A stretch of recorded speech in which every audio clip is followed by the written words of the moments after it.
حضرت انس بن مالک کہتے ہیں کہ نبی کریم کھڑے تھے، ایک شخص مسجد نبوی شریف میں آیا اور حضور صلی اللہ تعالی علیہ وسلم کے سامنے اس نے مسجد نبوی کے، بچہ نہیں، ایک آدمی سیانہ بندہ سمجھدار آدمی، اس نے آ کے مسجد میں پیشاب کرنا شروع کر دی۔ فرماتے لوگوں نے اسے ڈانٹا اور ڈانٹنے کے لیے دوڑے،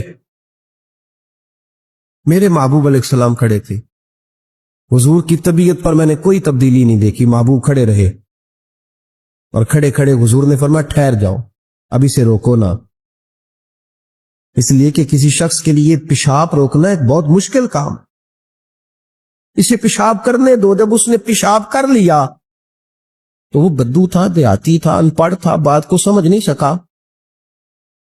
میرے محبوب علیہ السلام نے فرمایا پانی منگواؤ، جب پانی منگایا تو فرمایا اس پہ بہا دو تاکہ مسجد صاف ہو جائے۔ اور اس شخص سے، یہ بخاری مسلم کی حدیث ہے، ایک حرف بھی حضور نے نہیں کہا، یار ایک حرف بھی نبی پاک نے نہیں فرمایا، ایک لفظ بھی۔ حضور صلی اللہ علیہ وسلم نے کسی ترچھی نظر کے ساتھ پیشاب کر دیا مسجد۔ اور یہاں اگر خدا نہ خواستہ کبھی کو بوڑھا آدمی مسجد میں بھول جائے تو نوجوان اس پر پھبتیاں کستے، اس کا مذاق اڑاتے، بوڑھے کو پتہ نہیں چلتا، اس کو خبر نہیں ہے کیا کرنا، کوئی بھول جائے تو۔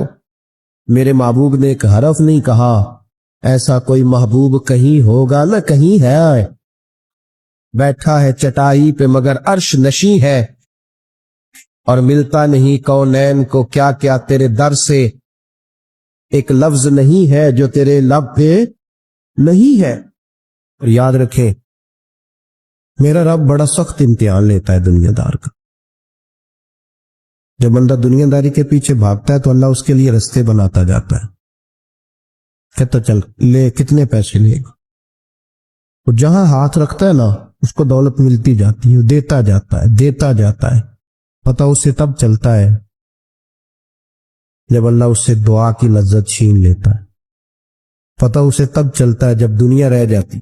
دنیا ظلم کی حد نہیں، زیادتی کی حد نہیں کہ تو رب کریم کا قرآن پڑھ رہا تھا، اتنی دیر تو نے پڑھا جتنی دیر ویلوں کی بارش ہوتی رہی، یہ تو سمجھا ہی نہیں تجھے کتنی بڑی سزا ملی ہے، تو نے سوچا ہی نہیں ہے کہ تو نعت پڑھ رہا تھا اور اتنی دیر تیری زبان پہ رہی جب تک پیسوں کی بارش ہوتی رہی، تو سمجھا ہی نہیں کہ تو صرف اس مرید سے راضی ہے جب نوٹ لے کے آتا ہے، نیک ہے یا نہیں ہے، یہ تیرے لیے سزا نہیں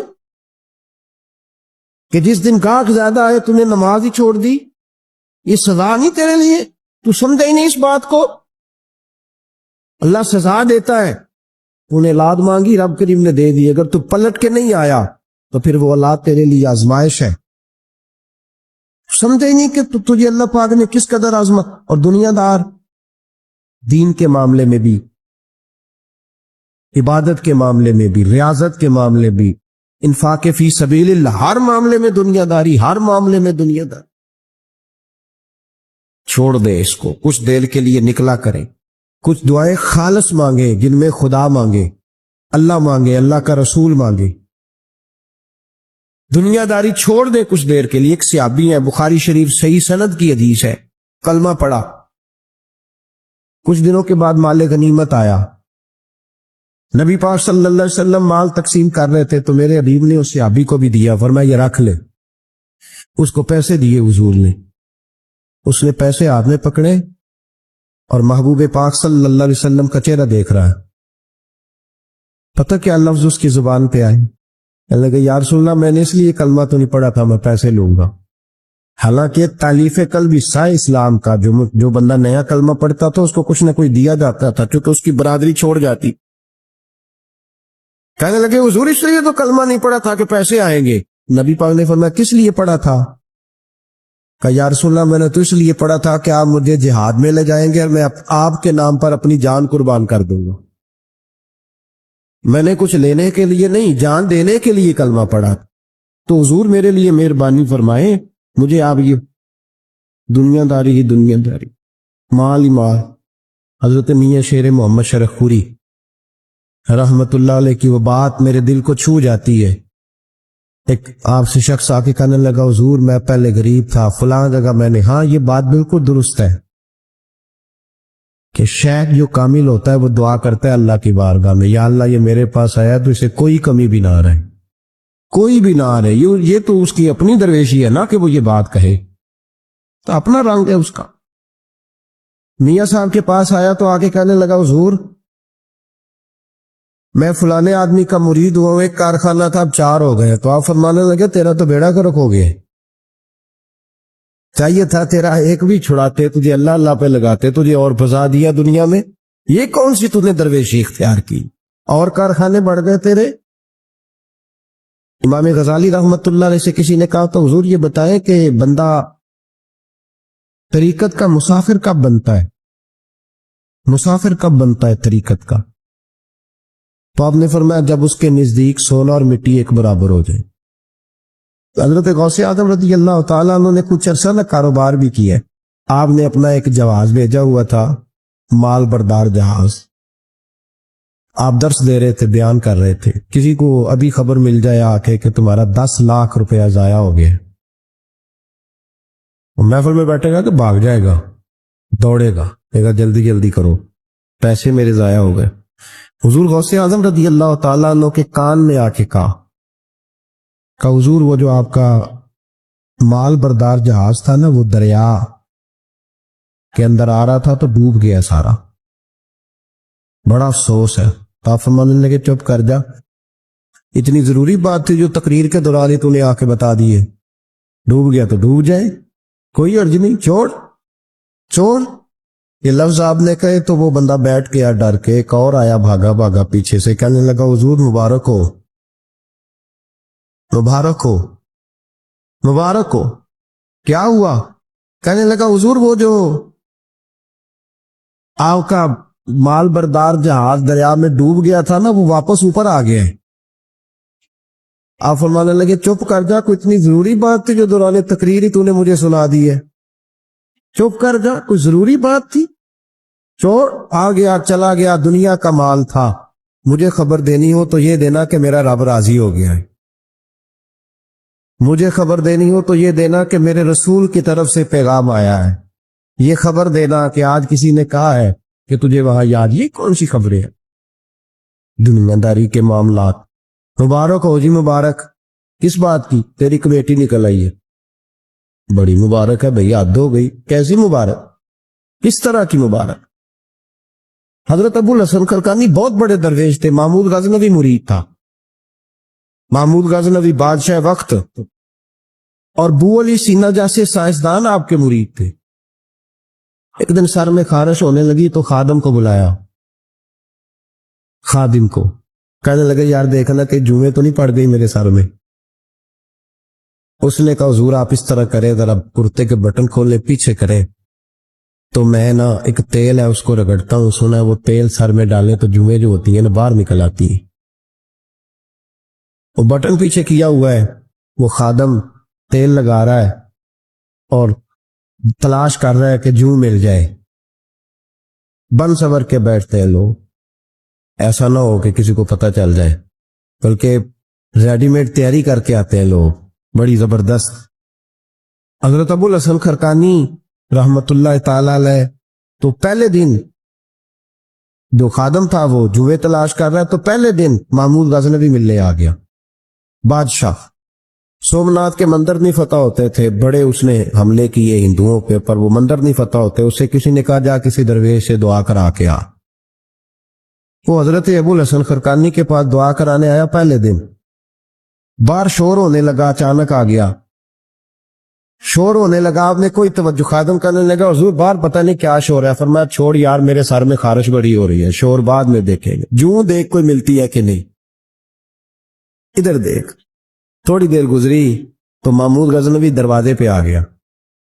جب وہ دروازے پہ آیا نا تو حضرت کا تو سر جھکا ہوا تھا, خادم دیکھ رہا, اس نے دیکھا تو کہنے لگا او حضور یہ دیکھیں کیا ہو گیا. فرمانے لگے کیا ہوا؟ حضور بادشاہ آپ کے دروازے پہ آ گیا. فرمانے لگے چھوڑ یار, میں سمجھا تھا کوئی جو تیرے ہاتھ لگ گئی ہے. بادشاہ آ گیا تو کیا ہوا؟ میں نے کہا جو مل گئی ہے کو جو مجھے ستا رہی تھی، بادشاہ آیا تو آنے دو، بادشاہ آیا تو آنے دو۔ اللہ اکبر۔ اس نے کہا حضور آپ کو کوئی فرق نہیں پڑتا، آپ کو کوئی فرق نہیں پڑا اس کے آنے سے؟ آپ فرمانے لگے میں اسے کیا سمجھتا ہوں، میں رسول اللہ کے دروازے کا فقیر ہوں، اور میرے محمد کے فقیر ہی دنیا کے سب سے بڑے بادشاہ ہو۔ فکر دیکھیں بزرگوں نے جو ہمیں سوچ دی، وہ سوچ سمجھے۔ وہ کہنے لگے ہمارے نزدیک جوں کا قابو آنا بادشاہ کے آنے سے زیادہ بڑا معاملہ ہے، جوں کا ہاتھ لگنا بادشاہ کے آنے سے یہ زیادہ بڑا معاملہ ہے۔ یہ انوکھی بات ہے، بادشاہ تو آتے جاتے رہتے ہیں، یہاں لوگ گنواتے ہیں، کہتے ہیں فلانا وزیر بھی میرے آستانے پہ آتا ہے۔ میں نے کہا نہیں، وہ وزیر آتا نہیں، وہ تو آپ کا پیر آتا ہے جو آپ اتنے پیار سے بتا رہے ہیں، وہ وزیر تھوڑی آتا ہے، تو پیر آتا ہے۔ دنیا دار پیسہ کمانے والے کو نہیں کہتے، دنیا دار پیسے سے پیار کرنے والے کو کہتے۔ دنیا دار جائز طریقے سے پیسہ کمانے والے کو نہیں کہتے، دنیا دار حرام ذریعے سے مال اکٹھا کرنے والے کو۔ دنیا دار صرف وہ نہیں ہوتا جو کسی دکان پہ بیٹھا ہے اور دکان پہ بیٹھ کے وہ کمائی کر رہا ہے تو اسے کہیں گے کہ وہ دنیا دار ہے، اور مولوی صاحب مسجد میں نماز پڑھا رہے ہیں تو وہ دیندار ہیں۔ ایسا نہیں ہے، بہت سارے مولوی دنیا دار ہوتے، دیندار نہیں ہوتے۔ اگر میں نے کسی بچے کو قرآن شریف پڑھایا ہے سویرے تو میرا دل کرتا ہے وہ ایک سوٹ میرے لیے لے آئے تو میں دنیا دار ہوں، میں تھوڑی دیندار ہوں۔ اگر میں آپ کو یہاں تقریر سنا رہا ہوں اور میرا دل کرتا ہے کہ آپ 100 روپیہ میرے اوپر پھینکنے لگے تو میں دنیا دار ہوں، میں دیندار تو نہ رہا۔ ہم لوگوں نے یہ تصور بنا لیا ہے شاید جو آدمی مسجد آ گیا ہے، داڑھی رکھ لی ہے اور وہ نماز 5 وقت پڑھ لیتا ہے، وہ ہو گیا دیندار، مسجد سے نکل کے جو مرضی کرتا پھرے، اور جو آدمی دکان پہ بیٹھا ہے وہ دنیا دار ہے۔ ایسی بات نہیں ہے، تشریح یاد رکھیں۔ دنیا دار وہ ہے جو دنیا کے پیچھے لگ کے اللہ رسول سے غافل ہو، اور وہ دنیا دار زیادہ برا نہیں، وہ دنیا دار زیادہ برا نہیں جو دکان پہ بیٹھا ہے صبح سے شام تک پیسے کما رہا ہے، وہ بہت بڑا دنیا دار ہے جو دین کا لبادہ اوڑھ کے دنیا اکٹھی کر رہا ہے، وہ ظالم آدمی ہے، سب سے بڑا دھوکے باز ہے، لبادہ مذہب کا اوڑھا ہوا ہے۔ میرے نبی پاک علیہ الصلوۃ والسلام نے فرمایا جس نے دین اس لیے سیکھا کہ دنیا کمائے گا، جنت کی خوشبو بندہ بھی جنت سے 500 سال دور ہوگا، یعنی ابھی اسے 500 سال وہ سفر کرے گا تو جائے گا، فرمایا اتنی دور بندہ ہوگا تو جنت کی خوشبو اسے پہلے آنے لگے گی۔ لیکن جس بندے نے دین اس لیے سیکھا کہ وہ اس سے دنیا اکٹھی کرے گا، اسے تو اللہ جنت کی خوشبو بھی عطا نہیں کرے گا۔ تو یاد رکھیں دنیا داری بہت سارے نقصانات کی جڑ ہے، پیسے کی طلب، پیسے کا پیار، الہاکم التکاثر حتی زرتم المقابر۔ اللہ فرماتا ہے تم اتنے دنیا داری کے پیچھے لگے کہ بالآخر قبر تک پہنچ گئے پر تم نے دنیا داری نہیں چھوڑی۔ دنیا داری دنیا میں محو ہو جانا، خدا کو بھول جانا، ہر وقت 2 کے 4 4 کے 8 کرنے کے چکر میں رہنا اور غفلت والی زندگی گزارنا، غفلت والی زندگی نماز پڑھتے ہوئے بھی دنیا کی پلاننگ کرنا، نماز پڑھتے ہوئے بھی، ناز سناتے ہوئے بھی پیسوں کی طرف توجہ رکھنا، لوگوں کی جیبوں پہ کو نکلا ہے کہ نہیں نکلا، دائیں بائیں دیکھنا، یہ بہت بڑی دنیا دار، یہ سب سے خطرناک دنیا دار۔ میرے نبی پاک صلی اللہ علیہ وسلم نے فرمایا دنیا کی حب الدنیا رأسۃ من کل خطیہ، فرمایا دنیا کی محبت ہر گناہ کی، ہر برائی کی جڑ ہے۔ جب تجھے پیسے سے پیار ہو جاتا ہے، جب تجھے الفت ہوتی ہے مال سے، پھر تو ہر گناہ کرتا ہے، دھوکہ دیتے ہیں لوگ، فراڈ کرتے ہیں، جھوٹ بولتے ہیں، قتل کرتے ہیں، دنیا داری کی وجہ سے لوگ بڑا کچھ کر جاتے، تو پھر اصل چیز کیا ہوئی؟ دولت کی محبت۔ میرے نبی پاک صلی اللہ تعالی علیہ وسلم نے دنیا میں رہ کے نکاح کیا، حضور علیہ السلام کے گھر میں ازواج آئیں، حضور نے گھر بنایا، نبی پاک صلی اللہ علیہ وسلم کے پاس بڑے پیسے آئے۔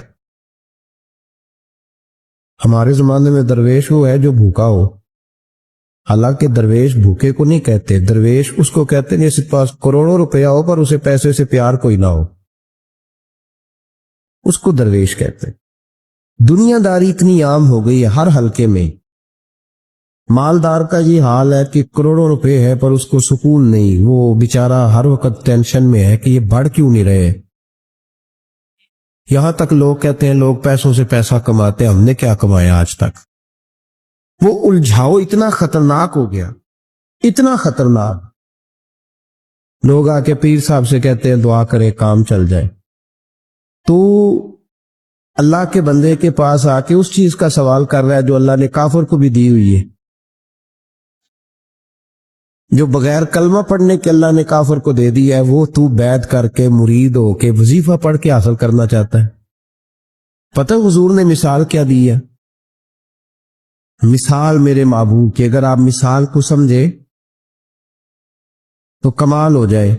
نبی پاک صلی اللہ علیہ وسلم حضرت جابر بن عبداللہ رضی اللہ تعالیٰ عنہ کے گھر سے نکلے تو ایک بکری کا بچہ مرا ہوا پڑا تھا۔ ایک ذبح ہوتا ہے، ایک مر جاتا ہے، مرا ہوا پڑا تھا بکری کا بچہ روڑی کے ڈھیر پہ۔ حضور نے صحابہ کے دلوں میں نقش کرا دی بات، بکری بچہ مرا پڑا تھا تو حضور وہاں رک گئے۔ رک کے میرے محبوب پاک صلی اللہ علیہ وسلم نے فرمایا میرے غلاموں بتاؤ تو صحیح، ادھر آؤ بھائی، ٹھہر جا، تو بھی آ، تو بھی آ، تو بھی آ۔ صحابہ کو بلا لیا، کہاں؟ بکری کا بچہ کیا ہوا تھا؟ اس کو مر گیا تھا، بکری کا بچہ مر گیا۔ حضور نے بلایا، کھڑا کیا، فرمایا یہ بتاؤ اس مرے ہوئے بکری کے بچے کی جو اس کا مالک تھا اس کی نظر میں کیا قدر ہے، کیا قیمت ہے اس کی نظر میں؟ یہاں روڑی کے ڈیر پہ پھر سمجھیے بات کو، مثال کو سمجھیے۔ نبی پاک صلی اللہ علیہ وسلم نے فرمایا یہ مرا ہوا پڑا ہے، یہ مرا ہوا پڑا ہے بکری کا بچہ، یہ تمہارے سامنے، بتاؤ اس کا جو مالک تھا اس کی نظر میں اس کی کیا قدر ہے؟ عرض کی یا رسول اللہ صلی اللہ علیہ وسلم کوئی قدر ہوتی تو بیچارہ روڑی کے ڈھیر پہ ہوتا، کوئی قدر نہیں، صفر ہے۔ کیا انداز ہے، کیا تشبیہ ہے، کیا سمجھانے کا۔ محبوب سمجھایا نہیں کرتے تھے، بات پلا دیا کرتے تھے، نقش ہو جاتی تیری ماں، نقش کر دی میرے محبوب نے، بات سمجھائی تو نقش کر دی۔ فرمایا میرے غلاموں یہ اس کی کوئی قیمت نہیں تھی تو تب روڑی کے ڈھیر پہ پھینک دیا نا اسے مالک نے۔ فرمایا اگر اللہ کی نظر میں دنیا کے مال کی اتنی بھی قیمت ہوتی جتنی مرے ہوئے بچے کے مالک کی اس کی نظر میں قدر ہے، اتنی بھی قیمت ہوتی، اور پھر بات آگے بڑھائی، فرمایا یہ تو پھر بکری کا بچہ ہے نا۔ اگر اللہ کی نظر میں دنیا کے مال کی قدر اور قیمت مچھر کے پر کے برابر بھی ہوتی تو خدا کبھی کافر کو ایک گھونٹ پانی کا بھی نہ دیتا کہ تو مجھے مانتا نہیں اور میں تجھے دنیا دوں، میں تجھے دوں۔ فرمایا اگر اس کی نظر میں مچھر کے پر کے برابر بھی ہوتی تو اللہ کبھی ایک گھونٹ پانی کا کافر کو۔ میں کہتا ہوں یار جو چیز اللہ نے نہ ماننے والے کو دی ہے، منکر کو دی ہے، تو اس کے لیے دعائیں کر رہا ہے۔ مسلمان کی سوچ کے ہی خلاف ہے یہ بات، یہ قرآن کی فکر کے خلاف ہے کہ اپنی فکر کرو، برما کے لیے، کشمیر کے لیے، فلسطین کے لیے بات نہ کرو، اپنی فکر کرو۔ یہ قرآن کی سوچ کے خلاف ہے، یہ قرآن کے پیغام کے خلاف ہے۔ اس لیے کہ اگر صرف اپنی بات ہوتی تو آمنو اور عامل الصالحات پہ بات ختم ہو گئی ہوتی، پھر بات آگے نہ چلتی۔ جب کہا گیا وتواصوا بالحق، حق بات کی تلقین کرنی ہے۔ اگر بات صرف اپنی ذات کی ہوتی تو ٹھیک ہو گیا تھا، نماز پڑھی، روزہ رکھا، حج کیا، ختم ہو گئی۔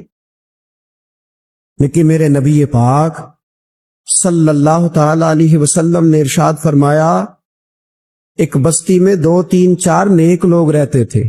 میرے پیارے کریم رسول فرماتے 3 4 بڑے پرہیزگار، متقی، صاف ستھرے صوفی صاحب، درویش صاحب، علامہ صاحب، بڑے جو کہتے تھے بالکل جی میں کوئی بات نہیں کرتا، کسی بادشاہ کو نہیں چھیڑتا، میں تو بس لوگوں کو اللہ اللہ بتاتا ہوں، میرا کوئی تعلق نہیں، کوئی مرے کو جیے، بڑے نیک صاف ستھرے پرہیزگار۔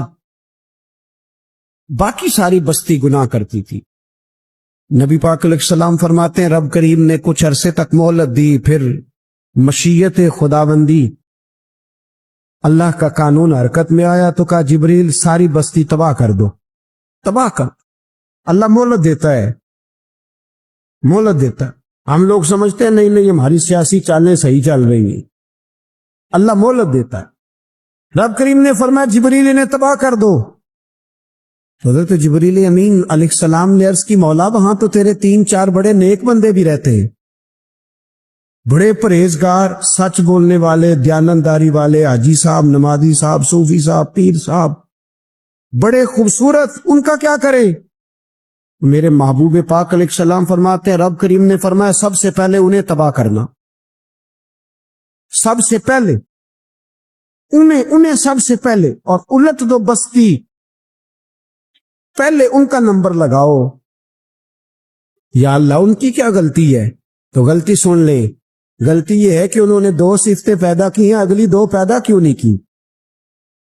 اِلَّا الَّذِينَ آمَنُوا وَعَمِلُوا الصَّالِحَاتِ پہ روک کیوں گئے، آگے کیوں نہیں بڑھے؟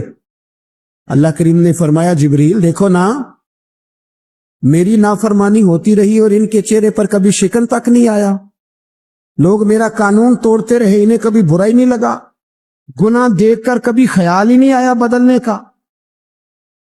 میرے بھائی امت مسلمہ اپنے لیے تو آئی نہیں دنیا میں، نبی پاک کی اس لیے تھوڑے آئے تھے کہ پیسے کمائیں، دنیا داری کریں، جھوٹ سچ ماریں اور رخصت ہو جائیں، بچے پیدا کریں۔ یہ کام تو ہندو سکھ بدھ مت سارے کر رہے ہیں، تو فقط اس کام کے لیے تھوڑی آیا ہے۔ کنتم خیر امت اخرجت للناس، اللہ فرماتے ہیں میرے محبوب کے غلاموں تم بہترین امت ہو، میں نے تمہیں امتوں کے بھلے کے لیے پیدا فرمایا ہے، تمہیں لوگوں کی امامت کے لیے دنیا میں بھیجا ہے۔ اے نوجوان مسلم کبھی یہ تدبر بھی کیا تو نے، وہ کون سا گردو ہے جس کا ہے تو ایک ٹوٹا ہوا تارا؟ تو نے کبھی سوچا ہے تو کیا ہے؟ پتہ ہے تجھے؟ روزی کماؤ، روٹی کماؤ، اور اب تو بہت سارے لوگ جھوٹ کی دنیا میں زندہ ہیں، جھوٹ بولتے ہیں اپنے آپ کے ساتھ بھی، دائیں بائیں فراڈ کر رہے ہیں اپنی ذات کے ساتھ، خول بنا لیا اس میں بند ہو گئے، باہر ہی نہیں نکل۔ اپنے ملک کی سوچو، اپنی بات کرو۔ علامہ اقبال نے پتہ کیا کہا تھا؟ اقبال نے، یہ سنو جو لوگ کہتے ہیں پہلے پاکستان، برما کے مسلمان بعد میں کشمیر کے مسلمان، پہلے سنو اقبال کیا کہتے ہیں۔ اقبال کہنے لگے ان تازہ خداؤں میں بڑا سب سے وطن ہے، ان تازہ خداؤں میں بڑا کون ہے؟ وطن کی محبت ایمان کا حصہ، اس میں شک نہیں، لیکن اگر اسلام سے پہلے وطن آ گیا تو اقبال کہتے ہیں ان تازہ خداؤں میں بڑا سب سے وطن ہے، اور جو پیرہن اس کا ہے وہ مذہب کا کفن ہے۔ فرماتے ہیں جو وطن اوڑھ لیتا ہے اس نے اپنے مذہب کو دفن کر دیا۔ سب سے پہلے پاکستان نہیں، سب سے پہلے رسول اللہ کا دین ہے، سب سے پہلے قرآن ہے، سب سے پہلے نبی پاک کا فرمان ہے، سب سے پہلے امت مسلمہ ہے۔ ان تازہ خداؤں میں بڑا سب سے وطن ہے، جو پیرہن اس کا ہے وہ مذہب کا کفن ہے۔ اور اقبال کہنے لگے قوم مذہب سے ہے، مذہب جو نہیں تم بھی نہیں۔ قوم مذہب سے ہے، مذہب جو نہیں، کوئی نہیں سمجھ آ رہی آپ کو میری بات؟ قوم کس سے ہے؟ پاکستانی ہونے سے، پنجابی ہونے سے، سندھی بلوچی پٹھان ہونے سے؟ نہ، قوم مذہب سے ہے، اور مذہب جو نہیں تم بھی نہیں۔ یہ کیسے ہو سکتا ہے کہ مذہب نہ ہو اور بندہ زندہ رہے؟ یہ کیسے ہو سکتا ہے؟ بھائی کافر نے اصل میں جاگ ہی نہیں رہا، میں جاگتا ہی نہیں، میں جیب کی سوچتا ہوں، مسجد کی سوچتا ہوں، خانقاہ کی سوچتا ہوں، مدرسے کی سوچتا ہوں، دکان کی، سارا دن تو اس چکر میں لگا رہتا ہوں لوگوں کو ثابت کرنے میں کہ میں صحیح ہوں باقی غلط ہے۔ میں تو اپنی ذات کے خول سے اٹھ ہی نہیں رہا، اور مجھے یہ اندازہ ہی نہیں کہ لیبیا سارا کٹ گیا، مصر کے ٹکڑے ٹکڑے ہو گئے، مجھے پتہ ہی نہیں کہ شام، جس کے بارے میں میرے نبی پاک علیہ السلام نے فرمایا مکے اور مدینے کے بعد اللہ نے سب سے زیادہ برکتیں ملک شام میں رکھی ہے، اور حضور نے فرمایا جس نے ہجرت کرنی ہو وہ شام جائے۔ اتنا اعلیٰ ملک سارا کٹ گیا، 4-4 ہزار لوگ ایک دن میں قتل ہو گئے، پر میرا گھر آباد ہے نا، کوئی حرج نہیں، وہ کٹتے ہیں تو وہ دور ہیں، کٹتے رہے۔ فلسطین میں ہمارے یہاں معراج کی محفلیں بڑی جم کے ہوتی ہے، سارے لوگ پڑھتے ہیں سبحان الذی اسری بعبدہ لیلا من المسجد الحرام الی المسجد الاقصی. انہیں پوچھو روز قرآن مجید میں مسجد اقصی کا نام لینے والوں، تو مسجد اقصی کہتے ہو تو تمہیں اللہ کتنی نیکیاں عطا کرتا ہے، بتاؤ تو صحیح مسجد اقصی کدھر ہے؟ اور اب تو میری طرح کے مولوی آدھی حدیث سناتے ہیں، کہتے ہیں مسجد نبی میں ایک نماز پڑھو تو 50,000 کا ثواب، حرم شریف میں پڑھو تو 1,00,000 کا ثواب. مولانا حدیث یہاں سے شروع نہیں ہوتی، کھولو تو صحیح کنز المال، پڑھو مسند امام احمد بن حنبل، حدیث تو یہاں سے شروع ہوتی ہے. میرے نبی پاک نے فرمایا مسجد اقصی میں جس نے ایک نماز پڑھی 25,000 کا ثواب، اور میری مسجد میں جس نے ایک نماز پڑھی 50,000 کا ثواب، اور اللہ کے گھر بیت اللہ جس نے پڑھی 1,00,000 کا ثواب. مسجد اقصی کا تو ذکر ہی چھوڑ گیا ہے. کیوں؟ وہ مسجد اس کی طرف منہ کر کے 15 سال میرے نبی پاک نے نماز ادا کی. کس نے؟ بولیے گا. 15 سال تک، 2 ہجری میں 13 سال مکے میں، 2 سال مدینے میں، مسجد اقصی کی طرف جدھر منہ کر کے تیرے اور میرے رسول نماز پڑھتے رہے. آج وہ مسجد یہودی کے قبضے میں ہے، کئی کئی جمعے تالا رہتا ہے، وہاں نماز نہیں پڑھنے دی جاتی. مجھے کیا لگے اس بات سے؟ میری مسجد میں تھوڑی لگا ہوا ہے. ایسی ہوا چلی ہے کہ ہر شخص سوچتا ہے تمام شہر جلے بس ایک میرا گھر نہ جلے. بھائی یہ وہ دور ہے جس دور میں ذرا سی بھی کسی شخص کو تکلیف ہوتی ہے تو عالمی میڈیا پہ بات جاتی ہے، موبائل جیبوں میں فوراً تصویریں کیش ہوتی ہیں. میں اور آپ، ہمارا اس قوم سے تعلق ہے جس قوم کے بچے کٹ گئے، ذبح ہو گئے، عورتوں کے پستان کاٹ کے برما کے بدھوں نے ان کے کباب بنا کے کھا لیے، چھوٹے چھوٹے بچوں کی لاشیں انہوں نے لٹکا ڈالی. اور یہاں میں حکومت کی کیا بات کروں، یہاں کسی سیاستدان کو مکھی کاٹ جائے تو ہمارے پھٹے آباد ہو جاتے ہیں بحث کرنے کے لیے. ہمارے اپنے لوگ، عام آدمی نہیں بات کرتا، عام آدمی نہیں نکلتا، عام شخص کو فکر ختم ہو گئی. وہاں بھائی سب سے بڑھ کر بہترین مسجد کے خطیب امام حسین تھے. مسجد نبی سے بڑی بھی کوئی مسجد ہوگی جس ممبر پر رسول پاک بیٹھ کے خطبہ دیا کرتے تھے، اور میرے مصطفیٰ کے آستانے سے بڑا بھی کوئی آستانہ ہوگا جس کی سجادگی امام حسین کے پاس تھی. کہتے ہیں ہمارا کیا تعلق، ہمیں کیا لگے، جو مرضی ہوتا پھرے. امام علی مقام آرام سے مسجد نبی میں بیٹھے تھے، زمانہ پوری دنیا سے جاتا تھا، ہاتھ چومتا تھا، قدموں میں بیٹھتا تھا. اتنے بڑی عظمت والی بھی کوئی شخصیت ہوگی جس کے رگوں میں رسول اللہ کا خون دوڑتا ہے، جسے حضور اپنی زبان مبارک اس طرح وہ چوسا کرتے تھے جیسے عرب کے لوگ پیاس کے عالم میں کھجور چوسا کرتے تھے. اتنا بڑا بھی کچھ شخص تھا، لیکن جب دین پہ کڑا وقت آیا تو حسین نے مسجد کی خطابت نہیں بچائی، آستانہ نہیں بچایا. امام علی مقام نے کہا کوفہ نکتا ہے تو نکتا رہے، دمشق میں فساد ہوتا ہے تو ہوتا رہے، وہ ملک شام کی بچیاں رو رہی ہیں تو روتی رہیں کہ ہم پہ یزید قابض ہو گیا، میری مسجد آباد ہے، کافی ہے نا.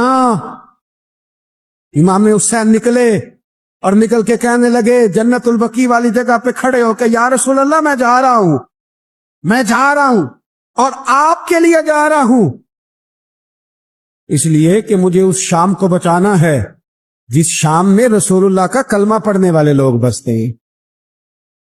مجھے کوفہ، دمشق، مصر کے لوگوں کو بچانا ہے. نانا تیرے کرم کے خزینے کی خیر ہو، میں جا رہا ہوں تیرے مدینے کی خیر ہو. نکل کھڑے ہوئے امام علی مقام، میدان میں نکلے. کس کے خلاف؟ بولے کون تھا؟ یزید مسلمان تھا.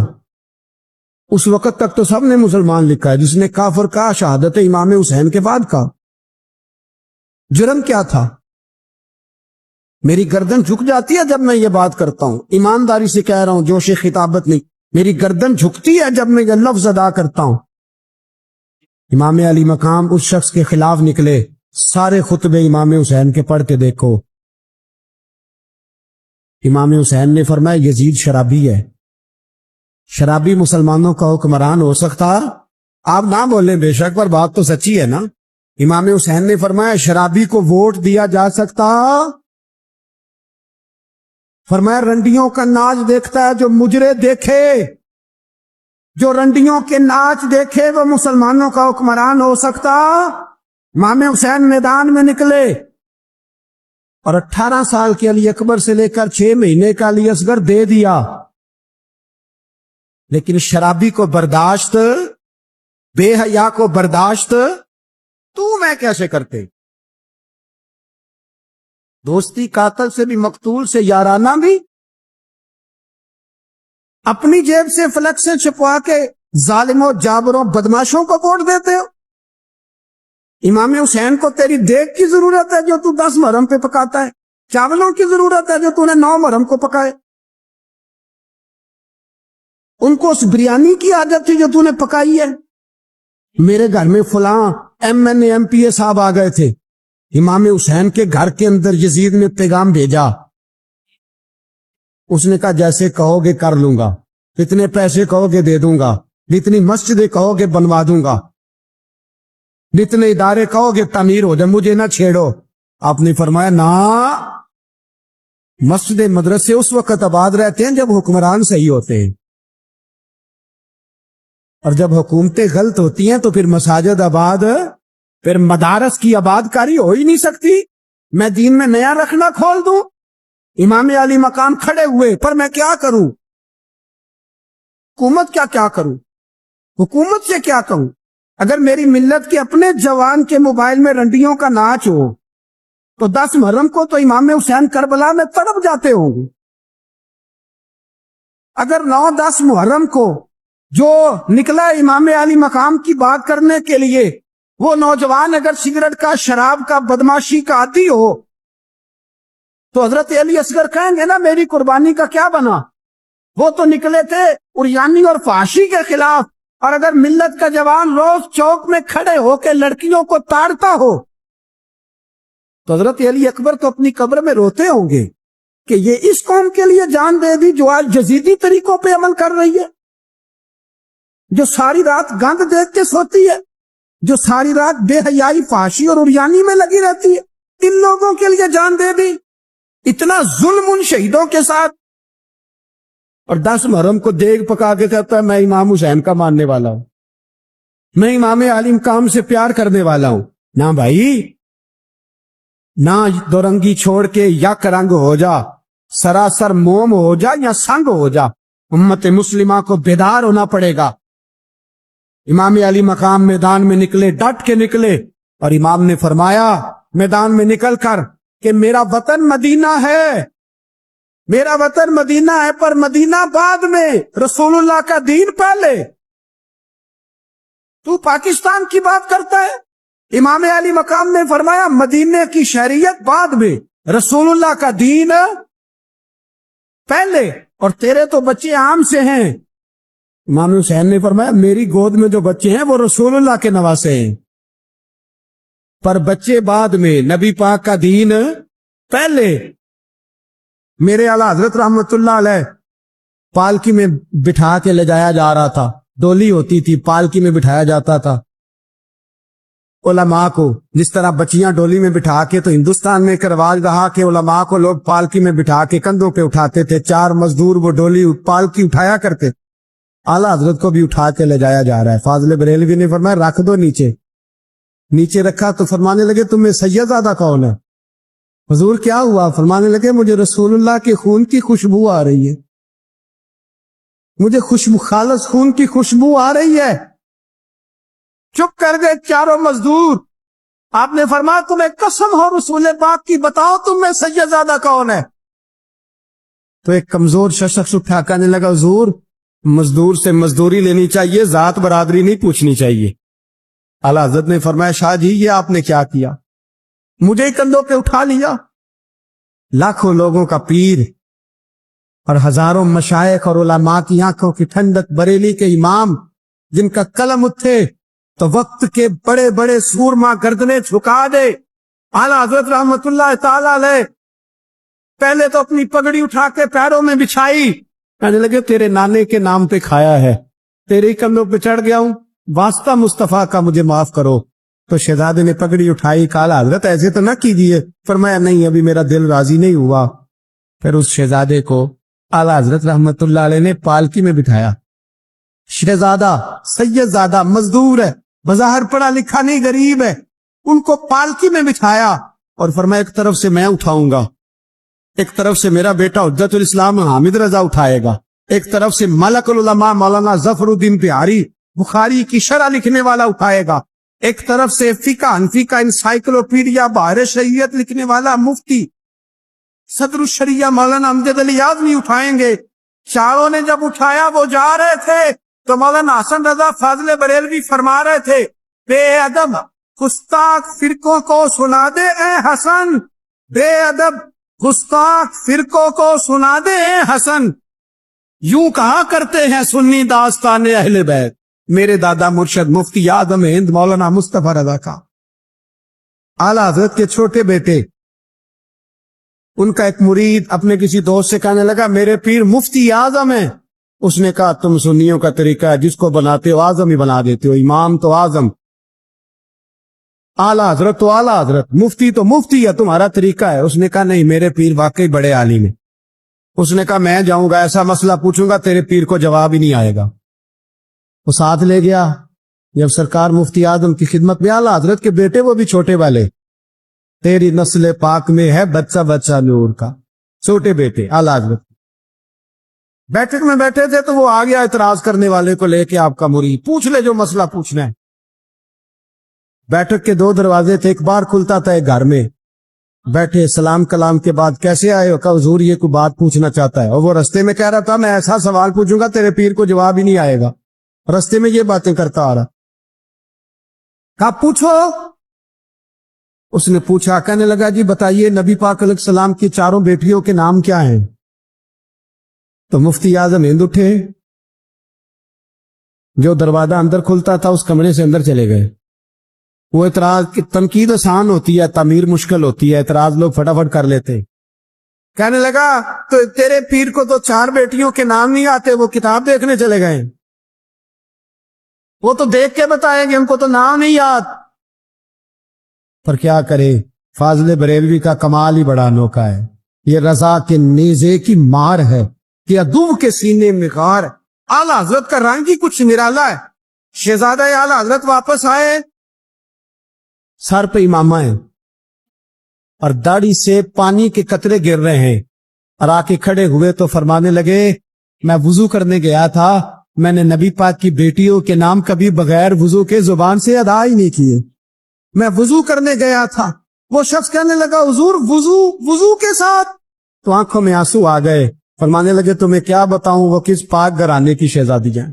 رو پڑے, کہنے لگے میرے تو باپ کا عقیدہ ہے کہ تیری نسل پاک میں ہے بچہ بچہ نور کا, تو ہے نے نور تیرا سب گھرانہ نور کا, میرے میں کیا کروں, مجبوری ہے. میرے اعلیٰ حضرت فاضل بریلوی رحمت اللہ تعالی علیہ, اعلیٰ حضرت رحمت اللہ علیہ کے زمانے میں لوگ انہیں مجدد کہتے تھے. ان کے زمانے میں ہی انہیں امام اہل سنت کہا جاتا تھا. ان کے دور میں بڑے بڑے شیخ الحدیث, بڑے بڑے لوگ ان کی بارگاہ میں آ کے بیٹھا کرتے. سید دیدار علی شاہ صاحب رحمت اللہ علیہ عمر میں ان سے بڑے تھے, لیکن پھر بھی ان کی خدمت میں آ کے بیٹھتے. صدر اللہ فاضل سید نعیم الدین مراد آبادی جیسی شخصیات ان کی بارگاہ میں رات کو بیٹھا کرتے تھے. بڑے بڑے قیمتی لوگ, حضرت محدث صورتی, یہ مرید تھے مولانا فضل الرحمان گنج مراد آبادی رحمت اللہ علیہ, اور پڑھا بھی انہی سے, خلافت بھی انہی سے, سارا سلسلہ انہی سے, لیکن ہر وقت اعلیٰ حضرت کے پاس بیٹھے رہتے تھے, اور عمر بھی اعلیٰ حضرت سے زیادہ تھی. تو کچھ لوگوں نے کہا کہ سارا سلسلہ وہاں ہے, بیٹھے یہاں رہتے ہو. فرمانے لگے یار جو ایمان کی لذت ان کے پاس ملی ہے وہ کسی اور جگہ نہیں ملی. ہر چیز اپنی جگہ پہ, لیکن اس کے ساتھ ساتھ ایک دوسرا پہلو بھی تھا.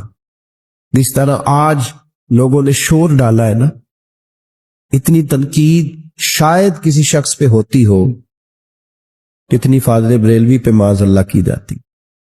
لوگ بدعتی کہہ کے، قبر پرست کہہ کے، بڑا کچھ کہہ کے تانے نہیں دیتے، انہیں الزامات نہیں لگتے. تو یہ آج نہیں شروع ہوئے، کہ اس زمانے میں بھی یہ سلسلہ جاری تھا. حضرت مولانا ظفر الدین صاحب بہاری رحمت اللہ تعالی علیہ بہت بڑے عالم تھے، بخاری کی شرح فرمائی، اور اعلی حضرت کے خلفاء میں سے تھے، بڑے قابل آدمی تھے، بہت بڑے عالم تھے. تو پیار بھی بڑا تھا. جس سے محبت ہوتی ہے اس کی غیرت بھی انسان کے دل میں ہونی چاہیے.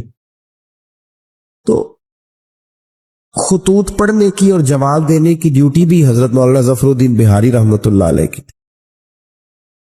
تشریف فرما تھے، بیٹھے ہوئے تھے، تو خط آتے تھے. اب ہمارے ہاں ٹیلی فون آتے ہیں، کام آسان ہو گیا ہے. پرانے زمانے میں خطوط آیا کرتے تھے، اور خطوط کے جواب لکھنا ایک بہت بڑا کام ہوتا ہے. باقاعدہ مشائخ کے پاس کچھ لوگ ایسے موجود ہوتے تھے جو صرف خطوط کے جواب دیتے تھے، اور اگر کوئی فتوے کا معاملہ ہوتا تھا تو وہ فاضل بریلوی علیہ رحمہ خود لکھا کرتے تھے.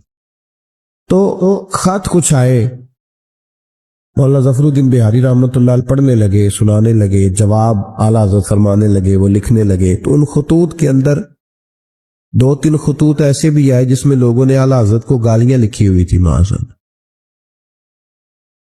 بڑے سخت جملے کہے تھے، اور ایسی باتیں کہی تھیں کہ جو وہ پڑھتے گئے تو انہیں جلال آتا گیا. بڑے مریدین اعلیٰ حضرت کے حاجی لال خان جیسے بڑے رئیس اعظم لوگ تشریف فرما تھے.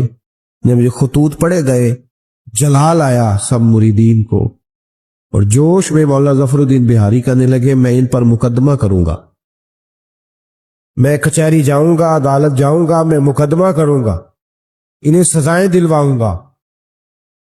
اعلیٰ حضرت رحمت اللہ نے مسکرا کے ان کا چہرہ دیکھنے لگے، فرمانے لگے اس طرح کر، ان کو بند کر، اور یہ میرے سے چابی لے، فلاں الماری کھول، اس کے فلاں دراز میں کچھ خط پڑے ہیں وہ بھی نکال کے لا. آپ کہتے میں گیا، وہ خطوط میں نکال کر کے لایا، اور لا کر میں پڑھا، ان کو کھولا تو کسی نے اعلیٰ حضرت کو امام اہل سنت لکھا ہوا تھا، کسی نے لکھا تھا مجدد آپ، کسی نے لکھا تھا کہ ہندوستان کے حسان بن ثابت بھی آپ ہی ہیں رضی اللہ. کسی نے کوئی لقب دیا، کسی نے کوئی. اعلیٰ حضرت فرمانے لگے ظفر الدین اس طرح کر یار، انہوں نے میری تعریفیں کی ہے، پہلے انہیں جائیدادیں بانٹنا، تو پھر تنقید کرنے والے پہ مقدمہ بھی کر لینا. انہیں پہلے جائیدادیں بانٹنا، ان کے لیے انعام کا اعلان تھا. پھر بڑا خوبصورت اور قیمتی جملہ جو صوفیاء کی روحانی تربیت کے لیے بڑا قیمتی ہے، بڑا خوبصورت جملہ کہا. آپ فرمانے لگے مجھے بتاؤ تو صحیح میرا ان کے ساتھ ذاتی جھگڑا کیا ہے؟ یہ جو مجھے گالیاں دیتے ہیں، میرا جھگڑا کیا ہے ان کے ساتھ؟ کوئی زمین کا میرا ان کے ساتھ لین دین کا معاملہ؟ کیا جھگڑا ہے؟ جھگڑا یہ ہے کہ یہ کہتے ہیں جیسا علم نبی پاک کو ہے ویسا جانوروں پاگلوں سب کو ہے، تو میں انہیں کہتا ہوں تم کفر بکتے ہو. یہ کہتے ہیں لاٹھی تو فائدہ دیتی ہے، محمد اور علی تو اتنا فائدہ بھی نہیں دیتے، تو میں انہیں کہتا ہوں تم کفر بکتے ہو. یہ کہتے ہیں اللہ جھوٹ بول سکتا ہے معاذ اللہ، تو میں کہتا ہوں تم کفر بکتے ہو. یہ کہتے ہیں حضور کے بعد بھی کوئی نبی آئے تو ختم نبوت میں فرق نہیں پڑتا، تو میں کہتا ہوں تم کفر بکتے ہو. یہ کہتے ہیں گدھے بیل کا خیال آئے تو نماز نہیں ٹوٹتی، نبی پاک کا آ جائے تو ٹوٹ جاتی ہے. تو فرمایا میں انہیں کہتا ہوں میرا ان کے ساتھ جھگڑا کیا ہے؟ یہ بس جھگڑا ہے. فرمایا چل ظفر الدین انہیں مجھے گالیاں نکالنے دے، جب تک مجھے گالیاں لکھتے رہیں گے میرے نبی کی توہین میں تو کوئی جملہ نہیں نہ لکھیں گے. لکھنے دے مجھے گالیاں. جے کر یار دے نام دا ملے بیڑا، چولی پا لئیے پنجے سٹیے نا. تو یہ کر یار دے نام دی ملے سولی، چوٹا چوٹ لئیے پیشا ہٹی. فاضل بریلوی ایک پختہ یقین والی شخصیت ہے، پختہ یقین والی. بریلی شریف کے دائیں بائیں طاعون کا مرض پھیل گیا تو اعلیٰ حضرت فرماتے ہیں میرے منہ میں بھی کچھ گلٹیاں نکل آئیں. تو بعض لوگوں نے کہا شاید آپ کو بھی طاعون ہو گیا ہے. اعلیٰ حضرت رحمت اللہ علیہ فرماتے ہیں جو سب سے بہترین طبیب تھا وہ لایا گیا، اس نے میرا منہ دیکھ کے گلٹیاں دیکھ کے کہا خو آپ کو تو طاعون کا مرض ہو گیا ہے. تو اعلیٰ حضرت فرمانے لگے مجھے ساری بیماریاں لگ سکتی ہیں، یہ نہیں لگ سکتی. اس نے کہا حکیم میں ہوں کہ آپ ہیں؟ فرمایا نہیں آپ ہی ہیں، پر یہ بیماری مجھے نہیں لگ سکتی، یہ مجھے ہو نہیں سکتی۔ اس نے اصرار کیا تو اعلیٰ حضرت رحمت اللہ تعالی علیہ اس کو کہنے لگے میاں تو جو مرضی کر لیکن مجھے طاعون کا مرض نہیں ہو سکتا، یہ بات طے ہے۔ وہ ناراض ہو کے چلا گیا۔ اب طاعون کی جو گلٹیاں ہوتی تھی نا وہ بڑے بڑے مہینوں نہیں جاتی تھی، تکلیف رہتی تھی۔ اعلیٰ حضرت کہتے ہیں میں نے اسی رات نا تھوڑی سی کالی مرچوں کا سفوف بنایا اور مسواک میں رکھ کے جب منہ کے اندر چھڑکا تو تھوڑا سا خون نکلا اور میرا منہ بالکل ٹھیک ہو گیا۔ سویرے میں نے کہا بلاؤ نا اپنے حکیم کو جو کہتا تھا طاعون ہو گیا ہے۔ تو لوگ کہنے لگے حضور آپ کو ویسے کیسے پتا تھا طاعون نہیں ہے؟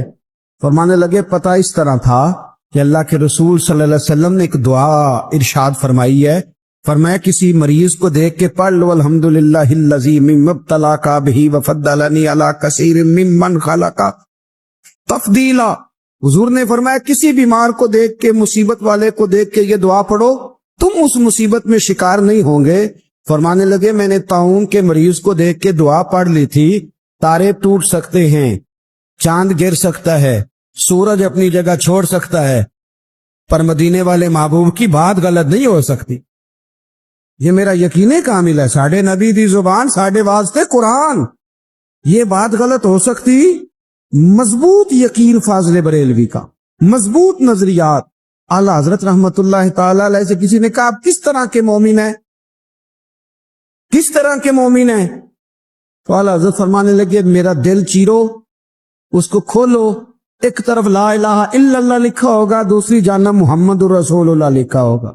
اعلیٰ حضرت فاضل بریلوی رحمت اللہ علیہ کے مکان کی دیوار گر گئی، ایک کونا مکان کا، آپ جانتے ہیں پرانی دیواریں چھوٹی ہوتی تھی اور بارشوں میں اکثر گھروں کی دیواریں گری ہوئی ہوتی تھی۔ ایک سائیڈ کی دیوار گر گئی تو اس کونے میں ہندوؤں کا گھر تھا۔ اب مستری صاحب رات کو آئے، ان سے بات ہوئی تو کہنے لگے سویرے کام شروع کروں گا۔ کہا ایک دو صاحب نے کہ ہندوؤں کا گھر ساتھ ہے اور وہ دشمن بھی بڑے زیادہ ہیں، تو رات کو ہی ہو جائے۔ کہنے لگا جی نہیں میری مجبوری ہے، مزدور کہاں سے لاؤں گا، بڑے معاملات ہیں، سویرے شروع ہوگی۔ اب رات کو مولانا ظفر الدین بہاری علیہ رحمہ کہتے ہیں بچے مدرسے کے باقی سارے لوگ سب کو جمع کیا گیا، چونکہ اس طرف سے تھوڑا خطرہ تھا ہندوؤں کی جانب سے۔ کہا جناب یہ بڑے دشمن ہیں اسلام کے، تو اس طرح کرو کہ دو تین بچوں کی ڈیوٹی لگائیں یا کچھ لوگوں کی یہاں رات کو پہرا دیا جائے۔ ٹھنڈ بھی بڑی زیادہ تھی، کھڑا ہونا بھی مشکل تھا۔ اعلیٰ حضرت رحمت اللہ علیہ شاہ کی نماز کے بعد جلدی حجرہ خاص میں تشریف لے جاتے تھے۔ اس رات جب دیکھا نا باہر شور ہو رہا ہے تو اسی طرح سر پہ ایک رومال لپیٹا تو باہر آ گئے۔ کہنے لگے کیا شور ہے؟ کہ حضور سردی ذرا زیادہ ہے تو یہاں کسی کی ڈیوٹی لگانی ہے پہرے کی۔ 2 منٹ خاموش رہے، پھر فرمانے لگے کوئی ضرورت نہیں، جاؤ سو جاؤ سارے جا کے، کوئی ضرورت نہیں، جاؤ اپنے اپنے گھروں، کوئی حاجت نہیں، پہنچ جائے۔ کہ حضور مہربانی کرے، وہ طے ہونے لگا تھا۔ فرمایا میری وجہ سے کیوں کوئی ساری رات بیدار رہے، جاؤ تمہیں آرام کرو۔ لوگ سو گئے۔ صبح فجر کی نماز پڑھ کے اعلیٰ حضرت رحمت اللہ تعالی علیہ جب سیڑھیاں اتر رہے تھے رضا مسجد کی، تو وہ جس ہندو کی جانب سے زیادہ خطرہ تھا وہ سیڑھیوں پہ بیٹھا تھا، مسجد کی سیڑھیوں پہ۔ سب لوگوں کی توجہ ہو گئی، کہنے لگا مولانا میں کلمہ پڑھنے آیا ہوں، مجھے کلمہ پڑھا کے مسلمان کر دیں، میں کلمہ پڑھنے آیا ہوں، مسلمان کرے۔ لوگوں کی توجہ آگا، فرمانے لگے نہیں ابھی تو انتظار کر، تھوڑی دیر کے اچھی طرح سوچ لے، جذباتی فیصلہ نہ کر کہ تو آ رہا ہے۔ یہ کہہ کے جب 2 سیڑھیاں نیچے اترے اس کے پاس سے تو اس نے پیر تھام لیے، کہنے لگا اب ایسے تو نہ کرو، رونے لگا۔ اعلیٰ حضرت رحمت اللہ علیہ نے کلمہ پڑھایا، کچھ باتوں کی نصیحت فرمائی، تشریف لے گئے۔ گھیرنے والے گھیر کے بیٹھ گئے، کہنے لگے ہمیں بھی بتا بدلہ کیسے ہے؟ کہنے لگا دیوار گر گئی، آدھی رات کے وقت، آدھی رات تک انتظار کرتا رہا، پہرے دار کوئی نہیں، تو 2 تلواریں لے کر جب میں ان کے مکان کی جانب بڑھا، میں نے کہا آج گردن کاٹوں گا اور کاٹ کر کے نکلوں گا۔ کہتا ہے جب میں قریب آیا تو 2 شیر کھڑے تھے، اوپر سے پلٹ کے آیا تو پھر کھڑے تھے، ادھر سے پلٹ کے آیا تو پھر کھڑے تھے۔ فرماتے ہیں میں 2 گھنٹے کے بعد آیا تو پھر پلٹ کے کھڑے تھے، میں پھر 1 گھنٹے کے بعد آیا، سحری کا وقت ہوگا تو پھر پلٹ کے کھڑے تھے، اب میں ڈر کے بھاگا۔ کہتے ہیں فاضل بریلوی نے اپنی کھڑکی سے منہ باہر نکالا، کہنے لگے اور کتنا تجربہ کرے گا، مجھے تو لاوارث سمجھتا ہے، لاوارث ہوں میں، اور کتنا تجربہ کرے گا، بس کر مان جا۔ میں نے کہا حضور یہ کون ہے، مجھے بتائیے تو صحیح یہ کون ہے۔ تو کہنے لگے میں نے ساری زندگی رسول اللہ کی عظمت کا دفاع کیا ہے، ساری زندگی غوث اعظم کے نعرے لگائے ہیں، ابھی تو یہ مدد صرف غوث پاک جیلانی کی بھیجی ہوئی ہے، ابھی تو غوث اعظم کی بھیجی ہوئی مدد ہے، مولا علی ابھی پیچھے ہے، دو جہاں کے محبوب ابھی اس سے پیچھے ہے، وہ تو ابھی پیچھے ہے، پیچھے کھڑے ہیں کہ ضرورت پڑی تو ہم بھی تیار بیٹھے۔ مومن جو ہوتا ہے نا، مومن اس کا خمیر ہی محبت سے بنایا گیا ہے۔ مشکات میں حدیث ہے، نبی پاک علیہ السلام نے فرمایا قال المؤمن مع العفو، فرمایا یہ جو مومن ہوتا ہے نا یہ محبت والا ہوتا ہے۔ اور حضور فرمانے لگے اس بندے میں کوئی خیر ہی نہیں، اس میں کوئی بھلائی ہی نہیں جو نہ محبت کرے اور نہ اس سے محبت کی جائے۔ مومن محبت والا ہوتا ہے، الفت والا ہوتا ہے، پیار والا ہوتا ہے، پریم والا ہوتا ہے۔ وہ بندے میں بھلائی نہیں جو نہ پیار کرے اور نہ کوئی اس سے پیار کیا جائے۔ محبت کا فروغ حسن ہے دین کا۔ آپ دیکھیں نا، نبی پاک صلی اللہ علیہ وسلم نے صحابہ کے بارے میں فرمایا کہ میرے صحابہ سے اس لیے محبت کرو کہ یہ میرے صحابہ ہیں۔ اہل بیت نبوت کا معاملہ آیا تو نبی پاک صلی اللہ تعالی علیہ وسلم نے اپنے اہل بیت نبوت کو چادر کے نیچے چھپا کے تو پھر ہاتھ اٹھا کے کہا اے اللہ یہ میرے اہل بیت ہیں، میں ان سے محبت کرتا ہوں، تو بھی ان سے محبت فرمانا۔ آپ ذرا غور کریں کہ یہ محبت کہاں کہاں پہنچتی ہے، اللہ سے، اللہ کے رسول سے، حضور کے صحابہ سے، بات اہل بیت تک آئی تو کہا ہے اللہ میں ان سے محبت کرتا ہوں، تو بھی ان سے محبت فرما، اور میرے مالک جو جو ان سے محبت کرے تو ان سب سے بھی محبت فرما۔ فروغ محبت، اشاعت محبت، تبلیغ محبت بڑا ضروری کام ہے۔ لیکن نا ایک تو یہ تھی کہ دین کے معاملے میں محبتیں جو شرعی محبتیں کہلاتی ہیں، اور ایک ہیں ہماری طبعی محبتیں۔ حضور صلی اللہ علیہ وسلم نے ہمیں حکم دیا ہے، فرمایا اپنی بیوی سے بغض نہ رکھنا۔ اس کا معنی یہ ہوا کہ کچھ لوگ ایسے ہیں جو بیوی کا بغض بھی پال لیتے، مقابلہ ہو رہا ہوتا ہے میاں بیوی کا، بحث ہو رہی ہوتی ہے، ایک دوسرے کے خلاف دلائل جمع ہو رہے ہوتے ہیں، ایک جنگ مچی ہوتی ہے۔ فرمایا اس سے بغض نہ رکھنا، کوئی عادت نہ پسند ہو تو وہ عادت دیکھ لینا جو تمہیں پسند ہے، عداوت نہ پیدا کرنا۔ ہاں دین اظہار بیزاری کا حکم دیتا ہے پر ان کے ساتھ جو رب رسول کے دشمن ہیں۔ باقی فروغ محبت میں اپنا کردار ادا کرو۔ دیکھیں نا حضور صلی اللہ علیہ وسلم نے فرمایا جس نے محبت کے ساتھ ماں باپ کا چہرہ دیکھا اللہ اسے کامل حج کا ثواب عطا کرے گا۔ لیکن حدیث میں جو حضور نے شرط لگائی اس شرط کا خیال رکھنا ہے۔ کس طرح چہرہ دیکھنا ہے؟ فرمایا ماں باپ کا چہرہ دیکھو۔ کس طرح؟ اچھا یہ حدیث بتاتی ہے کہ کچھ لوگ ایسے ہیں جو چہرہ دیکھتے ہیں پر محبت سے نہیں دیکھتے۔ ابا جی کی کچھ باتیں کڑوی بھی لگتی ہیں نا، تو کئی دفعہ کچھ بچے چہرہ دیکھتے ہیں پر محبت سے نہیں دیکھتے، تو حضور نے فرمایا تو محبت سے چہرہ دیکھ، تیرے رسول کا وعدہ ہے رب مقبول حج کا ثواب دے گا۔ صحابی عرض کرنے لگے یا رسول اللہ صلی اللہ علیہ وسلم اگر میں 2 دفعہ دیکھوں؟ تو حضور نے فرمایا 2 حج کا ثواب۔ اس نے کہا حضور میں دن میں 3 دفعہ دیکھوں؟ تو فرمایا 3 حج کا ثواب۔ اس نے چوتھی بار کی بات کی تو حضرت ابو ہریرہ فرماتے ہیں حضور نے فرمایا تو جو پوچھتا رہے گا اور میں بتاتا رہوں گا تو بات ختم نہ کریں۔ حضور حکم کریں، فرمایا تو 100 دفعہ دیکھ اللہ 100 حج کا ثواب عطا کرے۔ بات کو ختم کرتے، تو جتنی دفعہ دیکھ اللہ تجھے اتنے حج کا، شرط یہ ہے کہ ذرا پیار سے دیکھ، ذرا محبت سے دیکھ۔ نفسیات کا ڈاکٹر بوڑھوں کو نیند کی دوائی کیوں دیتا ہے؟ وہ اس لیے دیتا ہے کہ ان کے بچے انہیں وقت نہیں دے۔ بچے کو بہلایا جا سکتا ہے، بوڑھے کو بہلایا نہیں جا سکتا، اس لیے کہ جو بوڑھا ہوتا ہے نا اس کے پیچھے پوری ایک داستان زندگی ہوتی ہے، تاریخ ہوتی ہے، وہ کبھی کسی چیز کا مالک رہا ہے، سربراہ رہا ہے،